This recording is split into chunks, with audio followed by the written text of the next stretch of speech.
নমস্কার বন্ধুরা, রাখি হোমমেডে আপনাদের স্বাগত। আমি আজকে একটা চাউমিনের রেসিপি নিয়ে চলে এসেছি। আমি আজকে বানাবো বিকেলে স্ন্যাক্সে খাবার মতো চাউমিন বা ঘরোয়া পদ্ধতিতে। কেমন ভাবে বানাচ্ছি ভিডিওটা আপনারা স্কিপ না করে পুরো ভিডিওটা দেখতে থাকুন। ঘরোয়া পদ্ধতিতে চাউমিন বানানোর জন্য আমি এখানে চাউমিন নিয়ে নিয়েছি পরিমাণ মতো। চাউমিনটাকে আমি সেদ্ধ করে নিয়েছি। এবার সেদ্ধ করার সময় একটু সাদা তেল ফেলে দিয়েছিলাম যাতে চাউমিনটা জড়িয়ে না যায়। চাউমিনটাকে আমি ভালোভাবে সেদ্ধ করে রেখেছি। আলু কেটে নিয়েছি একটা। আলুকে আমি ছোট ছোট সাইজ করে কেটে নিয়েছি। আলুটা না দিলেও চলে, কিন্তু আমি যেহেতু ঘরোয়া পদ্ধতিতে বানাচ্ছি ওই জন্য আমি একটু আলু দিয়েই বানাবো। গাজর কেটে নিয়েছি পরিমাণ মতন, বিনস কেটে নিয়েছি। আর আপনারা ক্যাপসিকাম যদি দেওয়ার ইচ্ছা আপনারা ক্যাপসিকামও কেটে নিতে পারেন।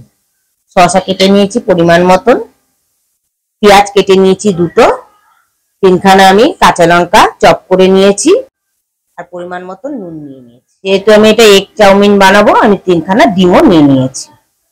রান্নাটা করার জন্য আমি গ্যাসটা জ্বালিয়ে দিয়ে কড়াটা বসিয়ে দিয়েছি। কড়াইতে পরিমাণ মতন আমি সাদা তেল দিলাম। তেলটা গরম হয়ে গেছে, প্রথমে আমি আলুগুলোকে দিয়ে দিলাম।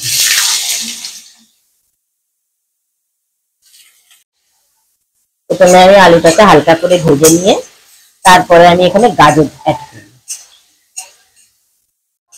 আলুটা আমি হালকা করে ভেজে নিলাম।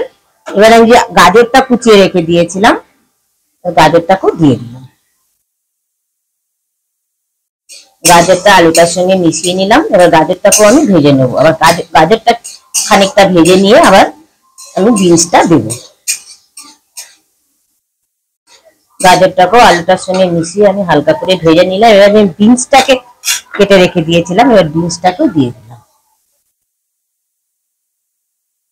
বিনসটাকেও আলু আর গাজরের সঙ্গে মিশিয়ে নিলাম।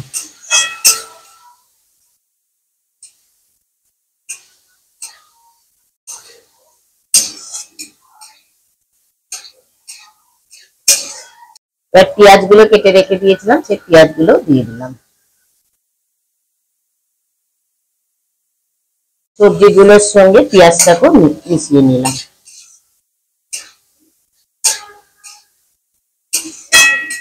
সবজিগুলোর সঙ্গে পেঁয়াজটা মিশিয়ে নিলাম।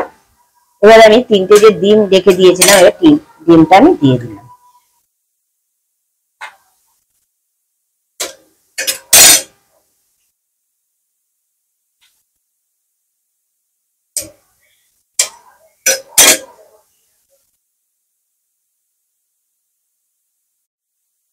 ডিমের মধ্যে আমি 1 চামচ নুন দিলাম। দিয়ে এবার নুনটা ডিমের সঙ্গে ভালোভাবে মিশিয়ে নিলাম।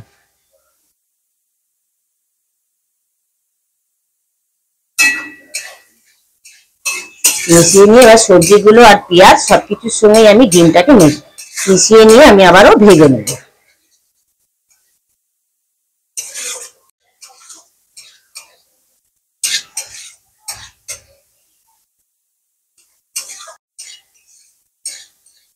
ডিমটা সবজিগুলোর সঙ্গে ভালোভাবে মিশিয়ে ভালোভাবে ভেজে নিলাম একদম ঝরঝরে করে।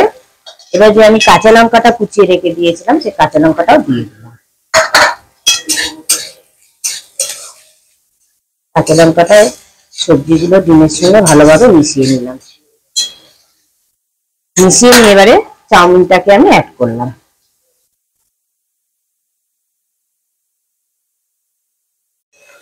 চাউমিনটাকে দিয়ে সবজিগুলো ডিম ভালোভাবে সব একসঙ্গে আবারও ভেজে নিতে হবে। যখন চাউমিনটা সেদ্ধ করবেন তখন একটু সাদা তেল দিয়ে দেবেন, তাহলে চাউমিনটা ঝরঝরে থাকবে। এবং নামিয়ে একদম ঠান্ডা ঘরে ডাইরেক্ট দিয়ে দেবেন। সেদ্ধ করে নিয়ে একদম ঠান্ডা ঘরের মধ্যে দিয়ে দেবেন, তাহলে একদম ঝরঝরে থাকবে চাউমিনটা।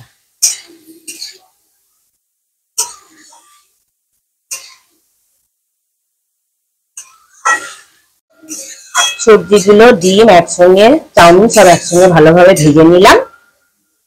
এবার আমি টমেটো সস 2 চামচ অ্যাড করলাম। আপনাদের কাছে যদি সোয়া সস থাকে আপনারা সোয়া সস অ্যাড করতে পারেন। আমার সোয়া সসটা ফুরিয়ে গেছে বলে আমি সোয়া সসটা দিতে পারলাম না। টমেটো সসটা দিয়ে আমি ভালোভাবে চাউমিনের সঙ্গে মিশিয়ে নিলাম। চাউমিনের সঙ্গে মিশিয়ে নিয়ে আমার চাউমিনটা অলমোস্ট কমপ্লিট। ঘরোয়া পদ্ধতিতে আমার চাউমিনটা পরিবেশনের জন্য অলমোস্ট কমপ্লিট। দেখুন বন্ধুরা, দেখতে কতটা লোভনীয় হয়েছে। আপনারা ঘরে অনায়াসে বাচ্চাদের টিফিনে বা ঘরের টিফিন খাওয়ার সময় আপনারা এরকম ভাবে বানিয়ে নিতে পারবেন ঘরে। খেতে অত্যন্তই সুস্বাদু হয়।